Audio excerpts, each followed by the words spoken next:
Okay, we're dealing with layering of emotion. Layering of emotions is an acting technique. Uh, when I wrote the emotional preparation book, I put it in sections on the website for free. I put it out there to get feedback and work with the ideas, and then worked on my own emotional preparations to be able to validate aspects of that book. I have yet to publish it full, but I have other books out there. I have a book titled Emotional Preparation, and that's literally over 700 emotions that actors can use for emotions and for emotional preparations.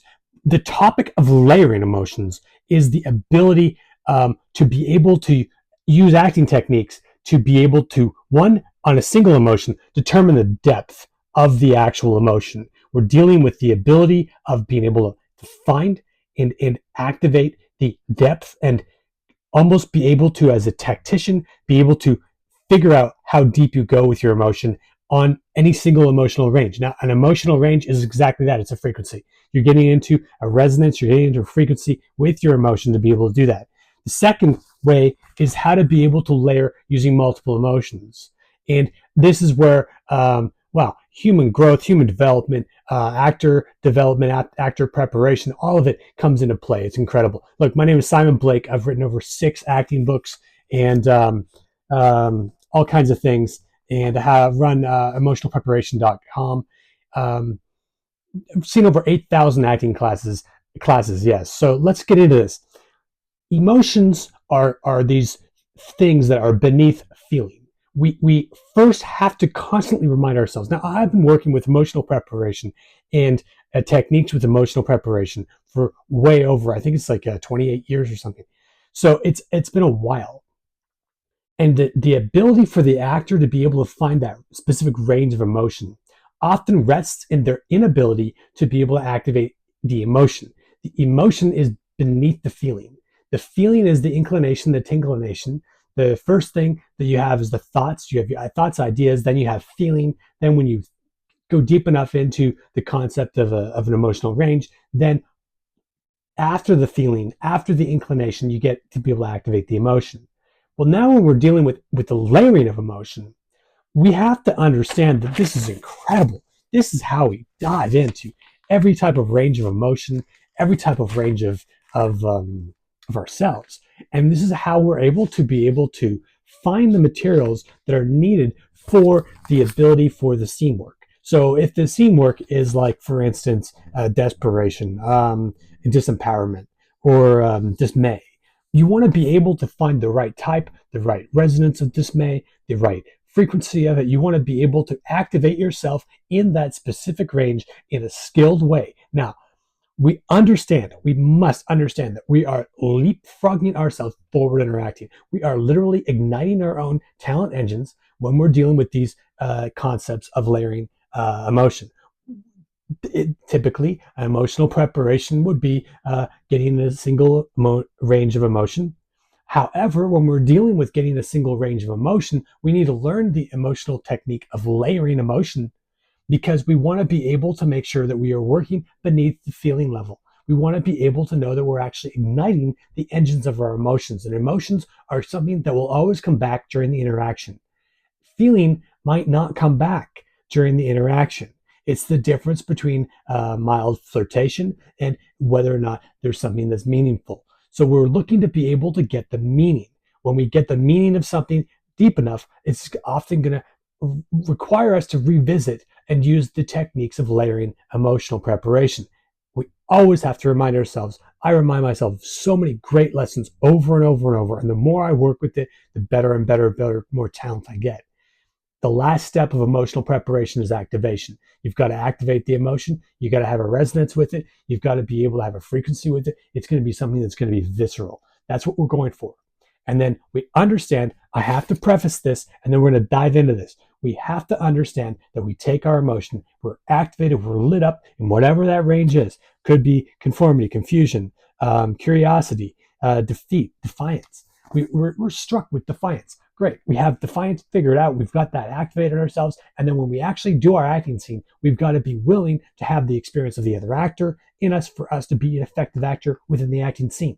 It's just the way it is. It's the way life is the same way that art is. So art and life in that way are actually completely in tangent. So we're in this situation where we're figuring out layering. What are we talking about with layering? Layering emotion means that we're going to have to keep reactivating and reactivating and reactivating our single emotion until we know that we actually have an emotion activated and we're not just activating a feeling. That's right. That means that there's layers and depths to each of emotional elements. Now, the book series of emotional preparation that I have, which is literally over 700 very, very good acting emotions, emotions for actors. Each one of those emotions will have a very, very specific range of contour. And then also put that on top of the context of the scene and the circumstances and everything else. But we want to start with the emotion. If you start with the emotion in your acting, you're going to literally transcend a lot of problems that you would have otherwise, because what we're doing is we're working at a level of our work where we've sparked an emotion. We're not sparking an intuition. We're not sparking inclination. We're not sparking a thought or idea. We're sparking an emotion. We are sparking something that is actually going on that we have, that when we let go, it still comes back and visits us. That's what we want. It's literally, the emotion is something that's going to come back into our work when we're involved in the acting interaction. And that means that the other actor is likely going to notice it because we've sparked that. That's the point of layering. So when you think that you've done your emotional preparation, now this is what you do. You go back and you reactivate it. Right. So we go back into this whole thing where we go back in, we activate our emotion. Now, I usually teach emotional preparation. I had it up on the site, that you want to get 5 different ways to get every single emotion. You want to be able to figure out ideas that you know of others, a couple ideas of you, that you know of others to do the emotional preparation. Then you want to be able to figure out stuff that means to yourself. And you want to figure out stuff of your actual experience. So the you want to write out 5 or 6 ways, write out a couple ideas of times that you've seen somebody with the actual emotion that you're trying to get. Let's say you're trying to get the emotion of disagreement, or egotistical, or elevated, or enamored, or fatigued, fatalistic, any of these things. You're going to work to be able to get 2 examples of what you've seen in other people's lives with fatalistic. You go in and you understand that element. Then you try and see if there's any times where you can recollect in your own life, in your own life experience, if there's been times when you've had that emotion, fatalistic, any emotion. Then you want to go into what you think in a daydream might activate yourself. Now, if you follow this simple guideline, you're going to be able to go, and you're going to be able to work with many multiple different ways to be able to activate a single emotion. Now, this is why it gets mind blowing. Now, so you go in and you genuinely start to be able to get into, let's pick a nicer emotion, like, well, I don't want to say nicer, but determination. Okay, so we have determination, and we're looking at this determination. We figured out sometimes that we've been able to figure this out, and we've got determination of others. Seeing the determination of others has been able to spark us into the element of determination. And all of a sudden, we start to feel it. We start to feel it. We have inclinations to it. Now we're starting to understand ourselves as artists. We're looking and understanding ourselves, that we're the palette of emotion. We literally are going in, activating this ourselves like a palette. We're literally, like a canvas or a palette. We're literally mixing up ourselves to be able to really work, to be able to dive into ourselves. And we know we've got an emotion activated. Then what we do is we rest. We rest ourselves enough not to be overstimulated. We just let it know, and we know that we've activated that emotion. Then we go back in and we reactivate ourselves with another one of those ingredients. 6 different ways to be able to get emotions. We've got two, two, two. We've got 2 ways we think that we've seen other people do it. Maybe those things will activate us. 2 ways that we know that we've had in our own lives that will happen. And then we have 2 ways that we think with our imagination that we might be able to activate that emotion. So we go in, we go into the second way. We take the second way, and we let the other one just stay where it is, and we add and we start layering a second emotional preparation on top of that. So we know that we're going to get that emotion activated, but we're going to use a different way to activate it.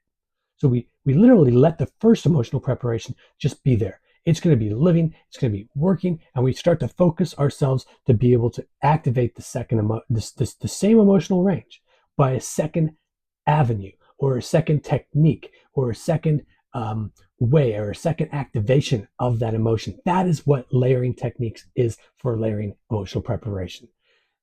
Then it depends on how long or how much you actually need to be able to how much depth you're going to need for the scene. You might have to do that a third time.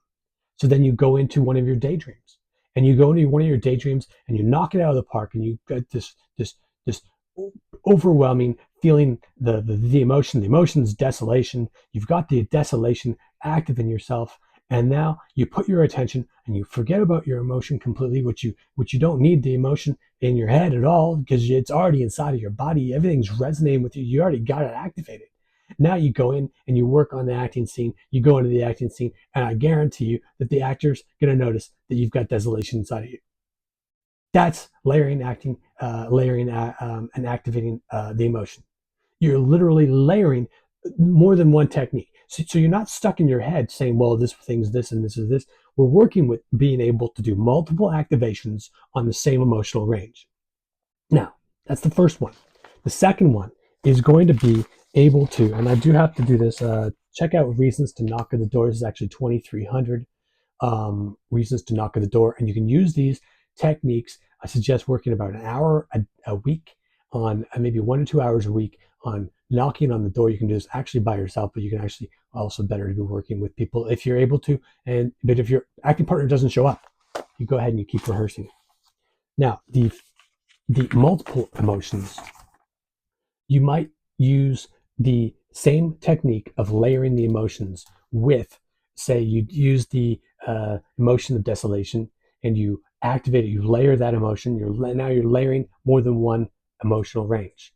This is the second way to be able to work with layering techniques of emotions and emotional preparation. This is incredibly important. Let's say that you have a contrasting emotion or you have a contrasting feeling about something that's going on within the scene.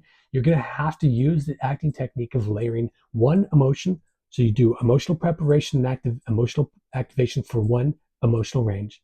Then, and it could be like example of desperation. Then you have another clear emotion that you go to activate, and right after you activate the first one, then you know that the emotion's activated. Then you go into the second emotion. Let's say it's a confession. So you activate your confession, the emotion of the confession. And then you go in with double emotions.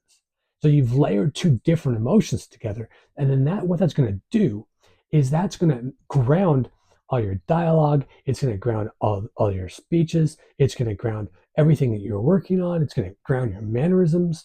And then you literally are going to practice releasing that over into literally receiving the other actor. Receiving the other actor is the quintessential. I think that's the right word. It's basically absolutely the most perfect and pure way to be able to get that emotion and interaction isn't by trying to force it, although that's going to happen sometimes because you're activated. It's going to sometimes come out and you're going to be a little bit pushy in the acting or acting scenes, which can happen. And it could be great for some scenes, but the best way, the nicest way to be able to activate, especially the layers of emotion and the layered emotional preparation techniques, would be able to receive your acting partner.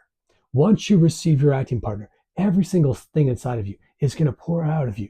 And it's going to be in their timing and your timing. And all of a sudden, you're going to get this merging of this whole multiplier. This multiplier is going to happen. Now, here's a great question that people ask. How many emotions can you layer, and how many emotions? So let's say you got a film script and you're looking at a really complicated scene. It's true. There could be 3, 4, or 5 emotions that you're activating. It would be very rare that you'd have to activate that many emotions for one scene. Although there's a lot of scenes that I could imagine that I know that there are a lot of scenes out there that would do that. And in some plays and some writing and some monologues, or you call them speeches, literally whatever the intent of the dialogue is going to involve you having more than one active emotion. Then you're going to be working with layered techniques, which means that the professional actors out there that are actually working with emotion and they're aware that the activation of emotion is going to bring them around to be able to get so much done. They're going to be the ones that are going to know that they're going to layer emotion after emotion. And it's just going to be, what they're going to do. And this is going to be exactly what you can do. But I'll tell you, it's a little bit rare out there in the industry. A lot of times people don't work on their emotions, and this is why you can get so far ahead working with your emotions in acting. So look, I'm Simon Blake, and nice talking about this. Please ask some questions about this. There's a lot of things to consider. Also, check out my book, Meisner Activities, and also Emotional Preparation, 3-book volume series, and that has over 700 emotions.